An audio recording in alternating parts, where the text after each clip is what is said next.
Assalamualaikum dan salam sejahtera. Kami dari Kumpulan 3 ingin membentangkan tugasan kami yang bertajuk Industri Perdagangan. Industri perdagangan merupakan salah satu sektor yang menyumbang kepada pembangunan negara.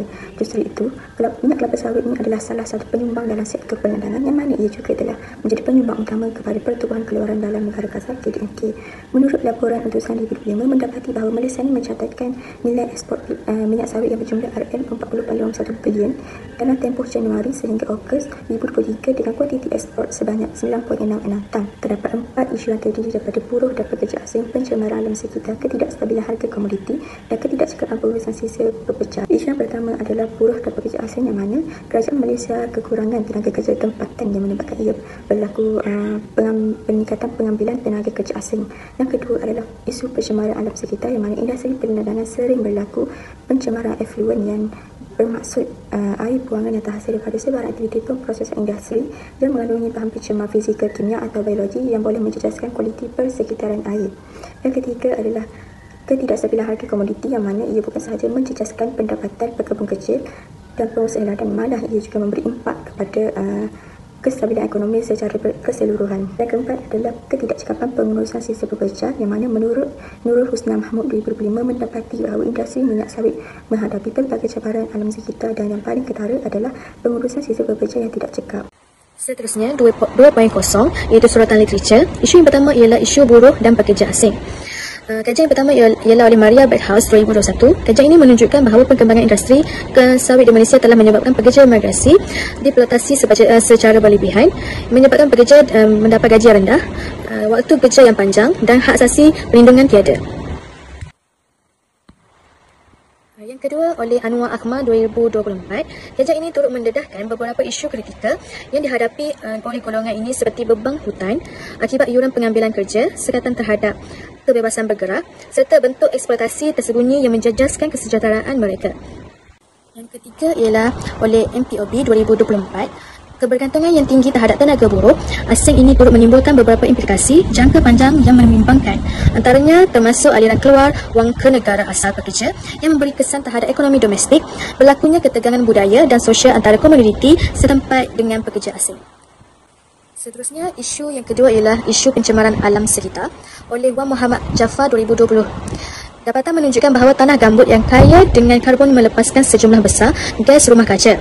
Apabila dikeringkan dan diubah guna untuk pertanian, sekaligus menjadi penyumbang utama kepada perubahan iklim global. Kesan ini bukan sahaja dirasai oleh peringkat tempatan, tetapi ia merentasi sepadan negara melalui pencemaran udara seperti kejadian jerebu tahunan. Seterusnya oleh Tang 2020, kajian ini turut menegaskan bahawa kesan-kesan ini bukan hanya menjejaskan alam sekitar, tapi juga membawa implikasi sosial dan ekonomi kepada komuniti setempat, seperti kehilangan sumber air bersih, kemerosotan kesihatan dan penurunan hasil pertanian lain. Selain itu, oleh Abu Bakar 2021, kajian ini mengatakan perubahan iklim ini berpunca daripada industri perdagangan yang tidak terkawal dengan cekap dan baik oleh membawa kepada kerosakan alam sekitar. Akhir sekali, oleh kajian Wong 2023, kajian ini menekankan potensi besar teknologi UAV dalam membantu pekebun kecil mematuhi piawaian amalan pertanian baik JAP serta memperbaiki perancangan ladang untuk mencapai kelestarian yang panjang. Seterusnya adalah bahagian suratan literature. Bagi isu yang ketiga adalah isu ketidaksedaran harga komoditi akibat pencemaran. Kajian ini dilakukan oleh Yang Yuhong ETL 2025 yang menyatakan bahawa ketidaksedaran harga minyak sewa disebabkan oleh pencemaran alam sekitar dan perubahan iklim. Penyelesaian memerlukan dasar yang proaktif dan strategi pengurusan risiko. Seterusnya kajian daripada Unisartika ETL 2025 yang menyatakan bahawa petani kecil terjejas akibat ketidakstabilan harga dan pencemaran yang menurunkan hasil serta pendapatan. Kos pemulihan alam yang tinggi menambahkan beban cadangkan dasar harga minimum amalan pertanian mampan dan pemerkasaan melalui teknologi dan juga pendidikan diperkasakan. Seterusnya adalah kajian daripada Bora ETL 2023 yang menyatakan harga minyak sawit global terjejas oleh perubahan iklim dan pencemaran. Ketidakstabilan harga adalah berpunca daripada hubungan dua hala antara tekanan iklim dan juga ketidakseimbangan pasaran global. Seterusnya adalah isu yang keempat, isu ketidakcekapan sistem pengurusan. Kajian ini Kajian pertama ini dilakukan oleh AWO ETR pada tahun 2003 yang menyatakan Malaysia lebih maju dalam dasar dan teknologi pengurusan sisa sawit berbanding dengan Tamarin. Namun pelaksanaannya di ladang masih lemah. So dia memerlukan pengurusan sisa perlu ditambahkan melalui pelaburan teknologi dan dasar yang inklusif. Yang kedua daripada GOH ETR pada tahun 2004 yang menyatakan bahawa teknologi sisa seperti biogas dan perkomposan berkesan tetapi kurang dilaksanakan. Hal ini disebabkan oleh kos yang tinggi, kekurangan insentif dan juga kurang kemahiran. Seterusnya adalah kajian daripada ETR pada tahun 2003 menyatakan pendekatan ekonomi kitaran berpotensi menghasilkan tenaga dan produk yang berharga tapi kurang pemantauan dan pusat pengumpulan sisa yang menghalang pelaksanaannya. Seterusnya kita melihat kepada metod kajian di mana pengkaji menggunakan kajian kualitatif yang berujuk kepada suatu kajian yang membentangkan dan menganalisis fenomena, peristiwa, aktiviti sosial, persepsi, pemikiran seseorang maupun kelompok. Dan kajian ini menggunakan sumber sekunder di mana data sekunder merujuk kepada data penyelidikan yang diperoleh secara tidak langsung melalui sumber perantara seperti buku, jurnal, artikel dan dokumen. Seterusnya, di sini kita akan mengaitkan isu dengan kajian dengan metod di mana isu pertama berkaitan dengan isu buruh dan pekerja asing sering melibatkan eksploitasi, ketidakadilan, upah dan kekurangan perlindungan undang-undang. Di sini pendekatan kualitatif seperti temu bahasa para berstruktur dengan pekerja asing dan majikan penyelidik dapat memahami secara mendalam berkaitan dengan pengalaman sebenar yang dihadapi oleh mereka termasuk tekanan kerja, penindasan dan isu status dokumentasi. Seterusnya kita melihat kepada isu kedua iaitu pencemaran alam sekitar yang berpunca daripada industri seperti pelepasan gas toksik, pencemaran air dan sisa industri itu sendiri di mana pendekatan kualitatif ni digunakan bagi memahami perspektif komuniti yang terjejas di mana pemerhatian lapangan dan temu bual dijalankan bagi mendapatkan pendapat penduduk setempat tentang kesan pencemaran terhadap kesihatan dan kehidupan seharian mereka. Kita melihat kepada ketidakstabilan harga komoditi seperti kelapa sawit dan getah memberi kesan besar terhadap pendapatan pekebun kecil di mana kita menggunakan kaedah temu bual mendalam bersama pekebun. Penyelidik dapat mengenal pasti strategi bagi menghadapi isu terbabit. Seterusnya kita melihat kepada isu pengurusan sisa pekerja yang tidak efisien menyebabkan pencemaran dan gangguan kesihatan awam khususnya di kawasan pembandaran di mana kaedah kualitatif seperti temu bual bersama pegawai pihak berkuasa tempatan dan penduduk setempat membolehkan pemahaman terhadap sikap, tahap, kesedaran serta kelemahan dalam sistem kutipan dan pengurusan sisa. Seterusnya saya akan membentangkan bahagian dapatan kajian di mana di sini kalau kita dapat lihat jadual ini menunjukkan data penjemputan dalam unit hektar dari tahun 2019 sehingga 2024 melibatkan Malaysia dan Indonesia.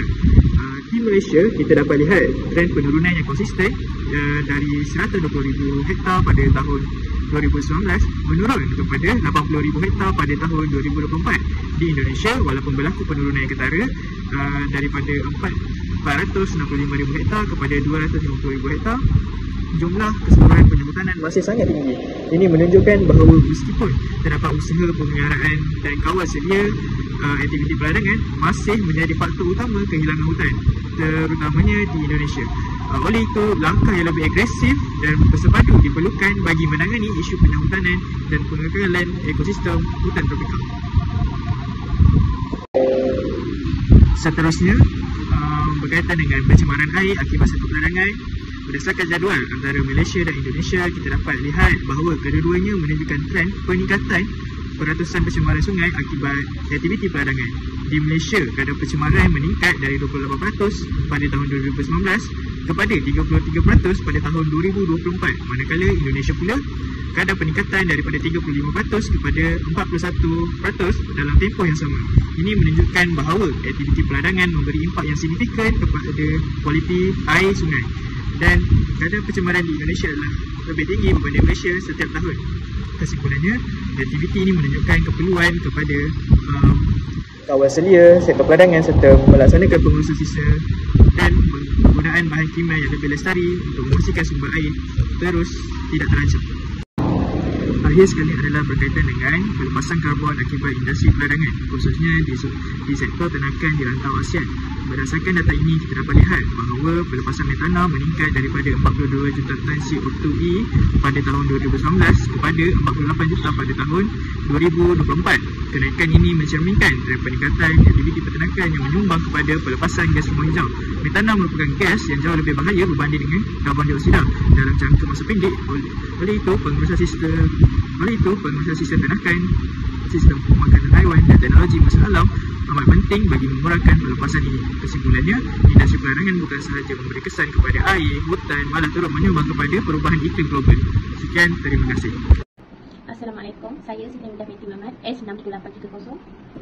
Kesan utama di industri pelandangan ialah kesan keselamatan dan kesihatan awam, terutamanya pekerja dan komuniti setempat. Kehadiran buruh dan pekerja asing yang tidak dikawal dengan baik telah dikenal pasti memberikan kesan negatif terhadap keselamatan dan kesihatan dalam kalangan komuniti pekerjaan di Malaysia. Ancaman terhadap kesihatan awam boleh ditimbulkan melalui pergerakan bebas pekerja asing yang tidak dipantau dengan berkesan oleh pihak majikan, khususnya apabila saringan kesihatan yang menyeluruh tidak dijalankan oleh pihak majikan. Potensi untuk penularan penyakit-penyakit juga turut tersebar seperti TB, malaria dan HIV. Risiko kesihatan awam turut disumbangkan oleh pembinaan penempatan setinggal secara tidak sah oleh pekerja asing, memandangkan kawasan tersebut biasanya tidak disediakan dengan kemudahan asas seperti sistem sanitasi dan pengurusan sisa yang sistematik. Pencemaran air sekitar turut dilaporkan berlaku sekaligus meningkatkan risiko jangkitan penyakit kepada komuniti setempat dan pekerja lain yang berada berhampiran kawasan tersebut. Seterusnya ialah kemerosotan kualiti air yang telah dikenal pasti antara kesan daripada aktiviti pembangunan dan pertanian yang tidak dikawal, sekaligus memberikan implikasi serius terhadap kelestarian alam sekitar serta kesejahteraan manusia. Sebagai contohnya, pencemaran air sungai di Kimera Highland telah dilaporkan berlaku sejak abad ke-20 yang dipercayai berpunca daripada penggunaan bahan kimia seperti baja dan racun serangga dalam sektor pertanian. Kesan daripada pencemaran ini telah dilihat bukan sahaja mengancam ekosistem akuatik, malah kesihatan manusia turut boleh terjejas sekiranya air yang tercemar digunakan dalam aktiviti harian. Kesan yang keempat pula ialah kesan ketara terhadap sektor makanan dan minuman F&B, khususnya dari segi peningkatan kos, pengeluaran serta aspek logistik yang semakin mencabar. Lonjakan harga bahan mentah utama seperti gula, koko dan biji kopi telah dikaitkan dengan gangguan bekalan yang berpanjangan akibat fenomena cuaca yang ekstrim seperti kemarau, banjir di negara-negara pengeluar utama. Kos operasi terpaksa ditanggung pada kadar yang lebih tinggi oleh syarikat-syarikat pengeluaran. Di Malaysia, syarikat-syarikat utama seperti Nestle, Malaysia, Fraser and Neff, Hapsan Industri dan Fraser telah dijangka akan terkesan memandangkan peranan penting kos bahan mentah dalam struktur perbelanjaan dalam sesebuah syarikat. Langkah yang pertama adalah untuk meningkatkan kesihatan dan keselamatan pekerja dalam industri perlandangan dengan meningkatkan sistem pengurusan kesihatan dan memastikan persekitaran kerja yang selamat. Ini termasuk menyediakan perkhidmatan kesihatan mencukupi, udara yang selamat dan persekitaran kerja yang bersih. Dan yang kedua, langkah kedua untuk mengurangkan kualiti udara dalam aktiviti perlandangan ialah dengan mengurus air dan aktiviti perlandangan dengan betul, termasuk melaksanakan zon penampungan sungai yang merupakan kawasan dalam sungai yang tidak digunakan untuk aktiviti intensif dan berfungsi sebagai penampungan air, di mana dapat mengurangkan pencemaran dan menggalakkan pertanian organik. Langkah yang ketiga untuk melindungi habitat dan biodiversiti marin melalui pemeliharaan dan pengurusan sumber asli seperti tanah lembap dan kawasan sensitif marin KSAS. Program Spirit Forest Malaysia bertujuan untuk melindungi habitat dan habitat marin dengan memelihara sumber-sumber jadi dan mempromosikan pemeliharaan spesies. Langkah yang keempat untuk menangani fenomena pencemaran dalam sektor sisa adalah dengan mengurangkan sisa dan bekerjasama untuk mengurangkan pencemaran. Kerajaan seperti JAS harus menjalankan pemeriksaan berkala dan memberi sokongan kepada individu dan kumpulan yang terlibat dalam aktiviti sisa haram.